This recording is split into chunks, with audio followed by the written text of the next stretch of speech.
Hello and welcome to another video from House of Tutorials. Today we'll just do a quick overview and settings on how to save battery life on the iPhone using the latest 9.2.1 or just 9.2 iOS firmware. And first thing, go here into cellular, turn some options off here, App Store, so you don't install stuff on the go when you're at work, and quite honestly it uses a lot of data, music, some other random ones. Wi-Fi assist, always make sure you have that off, just in case your Wi-Fi goes out or you're a little bit far. Connection may be bad, but still decent. You might shut off and use data when you're definitely not wanting that to happen. Notifications, I always try and get rid of as many apps as I can. Try to keep my phone pretty clean. Apps you do have, go through each one and determine if you really need notifications. Some of them are pretty stupid and annoying, like some of the games. Some of the stores, random entertainment ones, you don't need that junk. Just turn them off.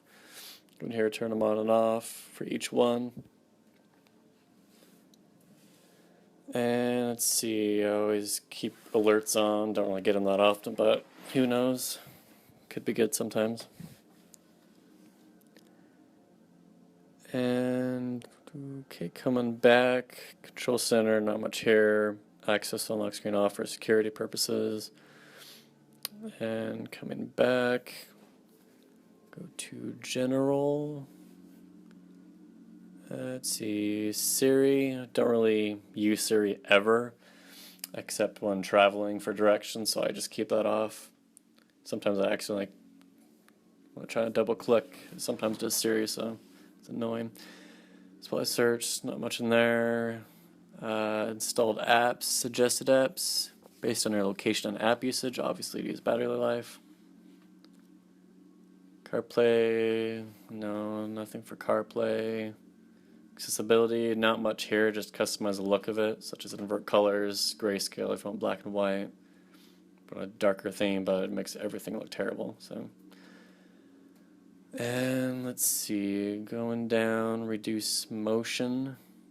Definitely want to turn that on in case you have background, parallax, or anything really that'll move around and make that 3D effect. Some contrast settings to help make it not so bright on your eyes, which may increase battery life, may not. But yeah. Coming down, LED flash for alerts. I don't know why I don't see it as much anymore, but when the iPhones first came out, I saw that all the time. You get enough notification text to flash their camera light, which is really irritating. Kills your battery life. Next, let's see, background app refresh, always keep that off. If you do keep it on, just keep the ones you actually would use, but otherwise keep it off. Always refreshing the background when you don't need it to. And that's pretty much it there. Coming back, let's go to display. Obviously, always keep auto brightness on. If you're outside where it's bright, it'll turn up a lot. And then if you're inside where it's darker, it'll turn down, saving you battery life where it's darker. Wallpaper, like earlier, try to pick a normal one, not a dynamic, or if you have a 6S Plus, which I don't have. The new moving pictures, whatever they're called. And sound, not much here. Going down though, lock sounds, keyboard clicks. I hate keyboard clicks. Typing, texting someone, click, click, click, click, click, click, click. Hear them across the whole room. It's very irritating and save battery life if you don't have that on.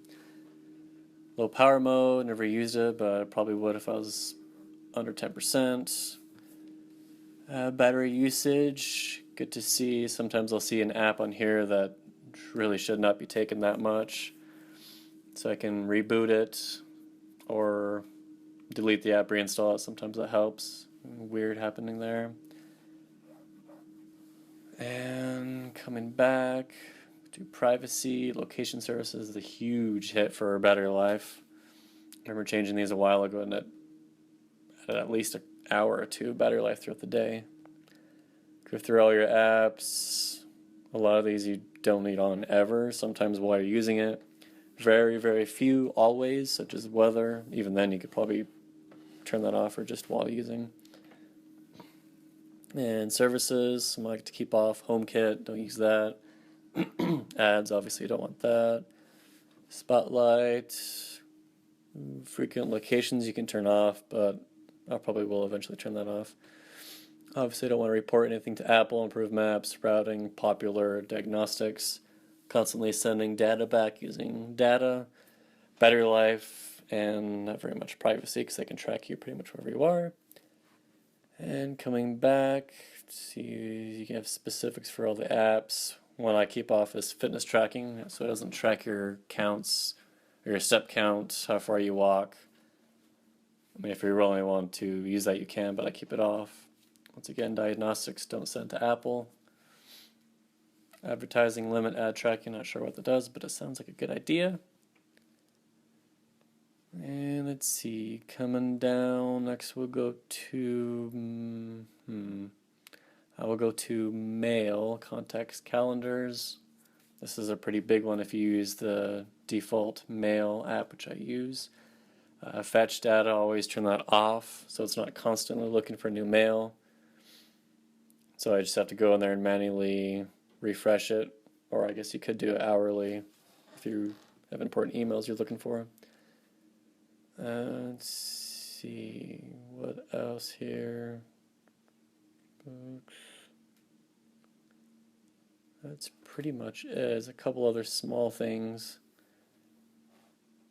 Safari, oh here's a big one. If you use Safari, obviously you want to block pop-ups, do not track, have custom cookie settings, clear your history and website data every once in a while to clear the junk out, space. And the biggest one is blocking ads.